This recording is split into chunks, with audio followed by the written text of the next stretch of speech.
We're the 24th country where Google's actually launching this, and it's predominantly, as I mentioned, based on small to medium-sized enterprises and to assist them with visibility and then obviously profitability. Yes, that's correct. So it's the 24th country. We've run it in a number of different countries in Europe. We're the 3rd country in Africa. And wherever we've run it, what we've tended to find is that literally tens of thousands of small businesses have taken advantage. Globally so far, we've touched on about 400,000 businesses who've been able to create sites. And in South Africa, we think the potential is there. If you look at the stats that Arthur Goldstock has recently released, for up to 200,000 businesses in South Africa to benefit, those are 200,000 businesses that don't currently have websites or a web presence in South Africa. And I know a lot of the numbers are actually preliminary numbers, but interesting to note, Worldwide Works talking about the fact that 79% of SMEs with a website reported profitability, whereas in only 59% of SMEs without a website reported the same. And obviously during a crisis, you want to be the one to profit the most and be resilient as a company. There's a huge competitive advantage to actually being online, and I think that for us, that's one of the most compelling reasons for any small business who's got an eye on the bottom line or on cash flow right now to actually do whatever they can to reach new consumers. And the beauty of this is that by creating a website, they can reach new consumers whether they are around the corner, literally like a plumber, or perhaps around the world as somebody who might sell product would find out. So I think it's a huge advantage for these small businesses to compete with much larger ones by establishing a web presence. Essentially what you're doing is giving each SME its own website. That's correct. Every small business is getting a website. They also have their own web address, and of course it's all hosted for free. And of course the fact that it's free, once again for small business, that's a huge factor, a huge barrier they don't have to overcome. So at what point do you say, well, we're not going to host you for free anymore because you've reached a certain size? We're committed to this project for the foreseeable future, absolutely. And we also don't have a means test.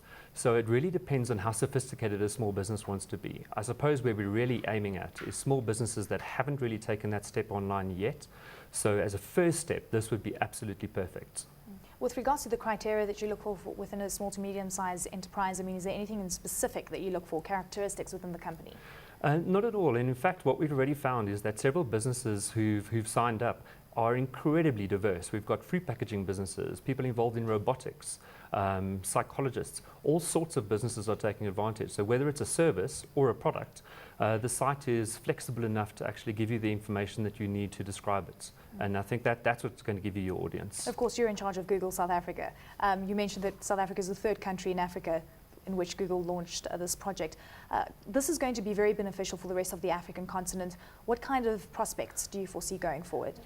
Well, I think if you look at the amount of bandwidth that's coming into Africa and in South Africa in particular, if you look at the cost of bandwidth, not only are businesses ready for this kind of initiative, but I think consumers are ready as well. And that consumer demand is really going to drive internet growth in the rest of Africa and South Africa for the foreseeable future. With regards to the actual drive, Luke, would you say that you're going out to find the SMEs, or are you finding a lot of appetite already just by your visibility? I think there's a huge amount of latent demand because the project has literally seen, well, hundreds, if not more, websites created over the last couple of days. But we're also working with our partners, with Vodacom, the Human Resource Development Council, and we've actually been approached by any number of different organizations that have SME interests who would like to help us reach their membership. And I think that's fascinating that there's so many people who are so interested so quickly. We're talking about the profitability increasing. What kind of levels are you expecting with regards to having the visibility? When do you actually reap the results of being visible online? The fantastic thing about being online is that everything can be measured. So from the point where somebody actually, say, clicks on an ad or through to your website, you can measure exactly how successful you are. And we're kind of expecting that sort of immediacy is going to be something that people will see right now, that from the moment you create your website, you have the opportunity for new customers, and I expect to see success stories pretty much within the next couple of weeks. It's interesting because you've teamed up with the Department of Trade and Industry and Vodacom and Human Resources Development Council. What kind of role are the rest of the stakeholders play? Well, I think Vodacom is incredibly important, not least of which because you can imagine how many people in South Africa are going to approach us from a mobile point of view. So mobile access, number one, super important. But Vodacom are also committed to providing some funding to support the acquisition of the actual website address, which is a really important part of the program. And the Human Resources Development Council are deeply involved in developing skills in the country. So from that point of view, they're going to give us access to stakeholders and to perhaps the kind of resource that we wouldn't have been able to reach just by ourselves.